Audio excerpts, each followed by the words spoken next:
WrestleMania 40 might have just cemented itself as one of the greatest WrestleManias of all time. That's not just me saying that either. I mean, Triple H literally said it on the Raw after WrestleMania earlier this week. There were so many great matches and so many awesome moments that happened at WrestleMania 40, and I wanted to go ahead and talk about all of those in this video today. Now, normally I don't review pay-per-views. Matter of fact, the only pay-per-view review I've ever done was Hell in a Cell 2021, and that video, looking back on it, was not very good. But the only two reasons that I'm making a review of WrestleMania 40 is because one, it was fucking awesome, and two, because I was in attendance for both nights, and I'm damn glad I was. Ever since I was a kid, I always wanted to go to WrestleMania, but was never able to. It always just seemed like an impossibility. This year though, it was finally a possibility. And let me tell you, the experience of being at WrestleMania, or any WWE show for that matter, is insane. I was lucky enough to have gone to SummerSlam last year, which was already pretty big for me, but actually going to attend Mania this year was even more amazing. Before I had even entered the stadium, even just being at the Superstore on Saturday and then going to WWE World on Sunday was incredible. The Superstore was massive, and I ended up getting this pretty sweet Stone Cold jacket as well as a WrestleMania 40 shirt to go with it. World at WrestleMania was also pretty cool with all the different exhibits and whatnot, and I even got to watch the Slammy Awards live in person, which was a pretty awesome experience. These things pale in comparison though to what the atmosphere was like at Lincoln Financial Field. Even while waiting for the doors to open for the stadium on night one, the crowd was already pretty crazy. Once we were let inside though, that feeling of walking into the stadium and seeing that stage in person is something I'll never forget. After 11 years of always wanting to go to WrestleMania, I had finally made it, and nothing could have prepared me for the roller coaster I was going to be on for those 2 nights.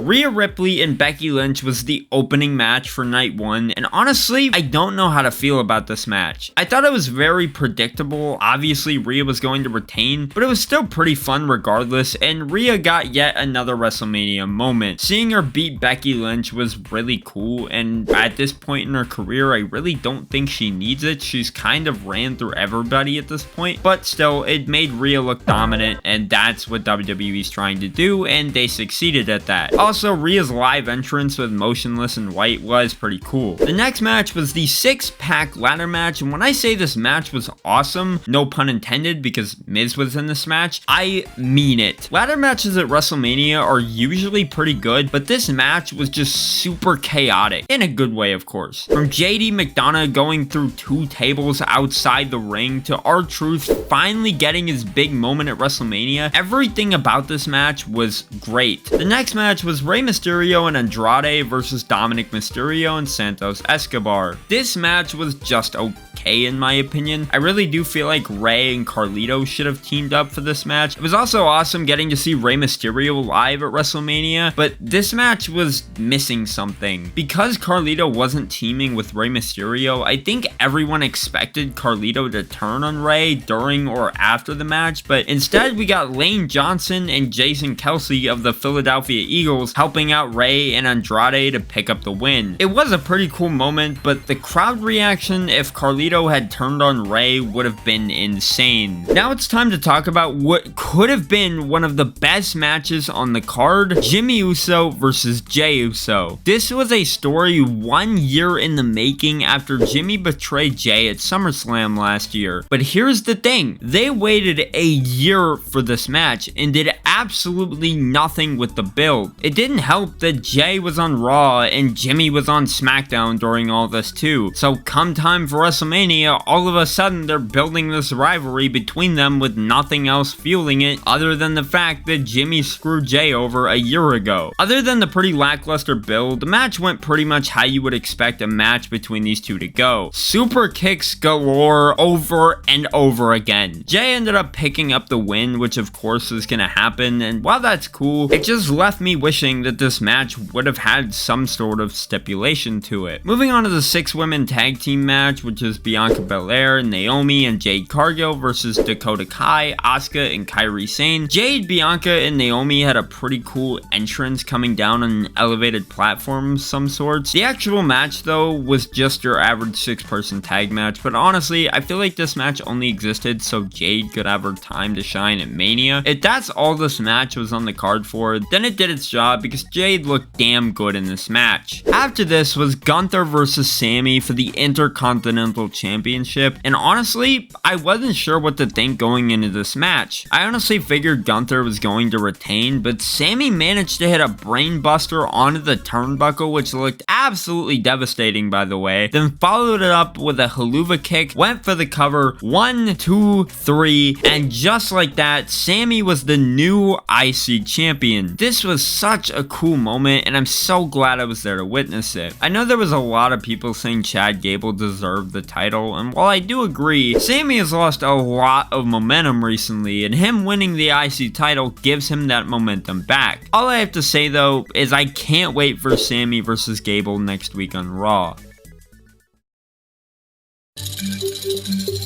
Now, ladies and gentlemen, it's time to talk about the main event of night 1, the biggest tag team match of all time, The Rock and Roman Reigns versus Cody Rhodes and Seth Rollins. First of all, this match felt massive. The Rock had a special entrance with fire and a bunch of video gamey type stuff to fit with the whole final boss thing, and he even came out with the People's Champion title that was given to him at the Hall of Fame the night prior. Once the match started, I just couldn't believe that in 2024 I was watching The Rock wrestle live in person. As the match went on, we saw Roman and Cody fighting up the ramp while Seth and Rock fought into the crowd. Rock even took a rock bottom from Cody through the announce table, which was huge. Roman speared The Rock on accident, which I think we all thought would lead to The Rock turning on Roman during the match, but honestly, I'm kinda glad it didn't. When all was said and done, however, it was Rock and Roman who won the match, meaning Cody would have to face Roman the next night in a match contested under Bloodline rules. Overall, night 1 was pretty solid in my opinion. There was nothing too crazy, we didn't really get too many crazy entrances or anything like that, but night 1 was just there to set up for night 2, which in my opinion takes the cake for being the greatest night of WrestleMania of all time.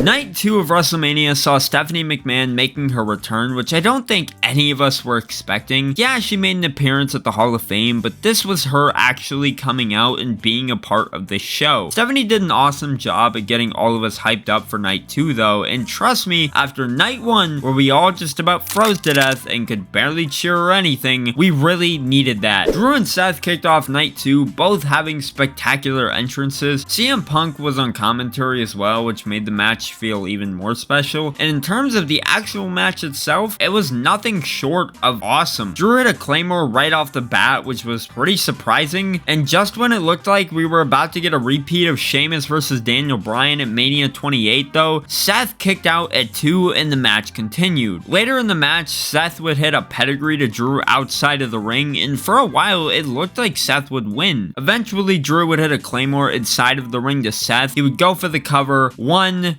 2, 3, and just like that, Drew would finally get his moment of winning the world title in front of a crowd. What a moment that was. Everyone is pretty happy for Drew, and even Seth said something along the lines of, "You deserve it, man," which was really cool to see. Drew just couldn't help himself though, and had to focus on Punk. Punk was even confused, asking why Drew was making it all about him. Eventually though, Punk had enough and sweeped Drew onto the announce table. Punk just beat the hell out of Drew, and then it happened. Damian Priest's music hit, and after having the Money in the Bank briefcase for nearly a year, he finally cashed it in, pinning Drew in the middle of the ring and becoming the new World Heavyweight Champion. The next match on the card was the Philadelphia Street Fight, which was just a lot of fun. Snoop Dogg was on commentary, which was cool, and we even got Bubba Ray Dudley as a special guest referee, which, I mean, come on, WrestleMania was in Philly, they had to have somebody from ECW show up at some point. There's really not a lot to say about this match. I mean, Montez Ford did his thing, just doing crazy ass spots, diving over the turnbuckle, which was pretty sick. Other than that though, the Street Profits and Bobby Lashley picked up the win against Karrion Kross and the Authors of Pain. After this was LA Knight versus AJ Styles, which again, like the street fight, I don't have a lot to say about this match. It was a good match, but I feel it was only on the card to give LA Knight a win at Mania. Now time to talk about a match that I was really looking forward to, which was the Triple Threat United States Championship match. Really the only reason I was looking forward to it is because I wanted to see Randy Orton and Kevin Owens live in person for the first time, but this match really exceeded my expectations. Logan Paul had a pretty cool entrance coming in on a prime truck while Kevin Owens and Randy Orton would ride to the ring in a go-kart of some sorts. This match, much like every other match on this card, was all around great. Randy had us all thinking he was bringing back the punt, which would have been cool if he actually pulled it off, and of course Logan Paul showed out as usual. Look, I hate Logan Paul as much as the next guy, but damn, he's awesome to watch in the ring. The other big highlight I can think of from this match was Speed, who ended up being the Prime mascot, taking an RKO onto the announce table. Speed sold that RKO so good that after the show, my nephew actually called me and legit asked me if Speed was dead. At the end of the day though, it was Logan Paul who would end up retaining the US title after pinning Kevin Owens with a great looking frog splash. This was a pretty good match in my opinion, and I can't wait to see where Logan will go with the title next because so far, he's been absolutely killing it. The second to last match was the Women's Championship match, which saw Bayley going up against Io Sky, who won the women's title after cashing in her Money in the Bank briefcase last year at SummerSlam. Bayley had a pretty cool entrance, and much like AJ, also got a new theme, although I think Bayley's new theme is pretty good. I don't know, I could be in the minority by saying that, but I don't care. Going into this match, I had no expectations whatsoever, because I hadn't really been following the story all that closely, so I didn't really care about it all that much. I did, however, want Bayley to win, as I really felt like she deserved it. Io had a decent run as champion, but now it was Bayley's turn, and surprisingly, Bayley actually did it. She became women's champion again. It was such an awesome moment, and the stadium went crazy when she won. While that was a pretty big moment, the main event of night 2 was even bigger. Dare I say, historic even.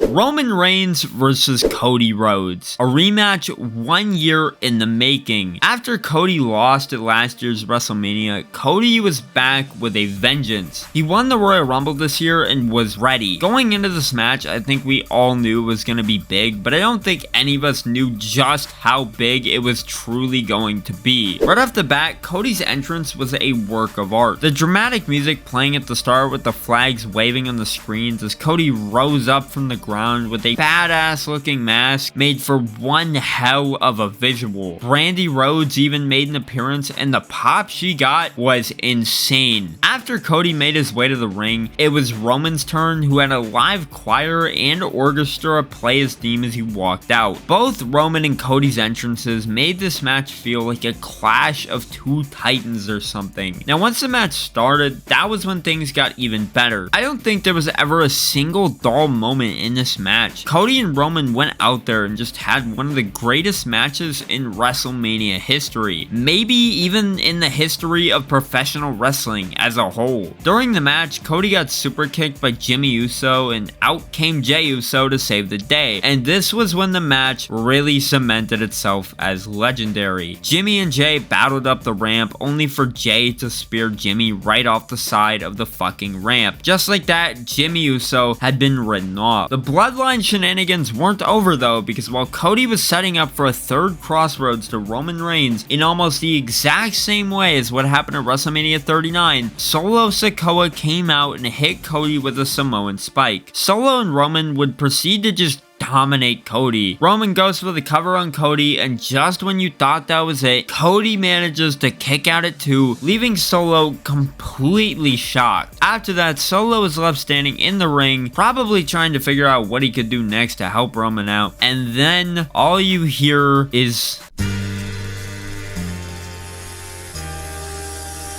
out comes John Cena to get revenge on Solo Sikoa, who kicked his ass at Crown Jewel last year. Cena lays out Solo, clotheslining him outside of the ring, and then delivers an AA to Roman Reigns before going outside to AA Solo right through the announce table. And if that wasn't crazy enough, The Rock then comes out to confront Cena, and it was like we got sent back to 2012 or something. By this point, I don't think anyone watching at home or any of us in attendance could believe what we were seeing. Cena went for a punch to The Rock, only for Cena to take a rock bottom to the mat. Just as Rock was about to whip Cena with his belt though, the Shield's music plays and Seth Rollins comes out in Shield gear with a steel chair, only to get laid out by Roman. With Seth down and Cena down, The Rock was the only one still standing in the ring, but this wouldn't be for long because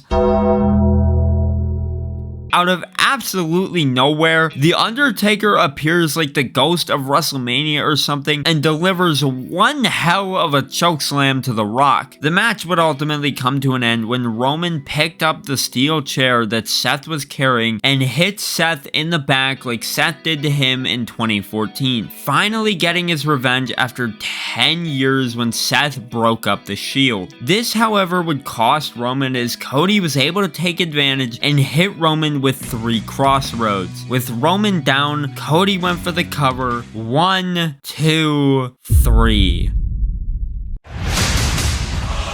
Just like that, one of the greatest WWE title reigns in history came to an end that night. 1,316 days Roman Reigns held the title, and what a run it was. Roman carried the company on his back for 4 whole years, and during WWE's low points, actually made the product worth watching. Now in 2024, it's the start of a new era. The era of Cody Rhodes, and as Stephanie McMahon put it at the start of Night 2, it's the start of the Paul Levesque era. After Cody won the title, Triple H, Bruce Pritchard, as well as a bunch of babyfaces came out to the ring to congratulate Cody on winning the title. Overall, WrestleMania Night 2 was historic, especially the main event. WrestleMania 40 is a show that would be talked about for years and years to come, and I'm really grateful to have been there to witness it live in person. WWE is back!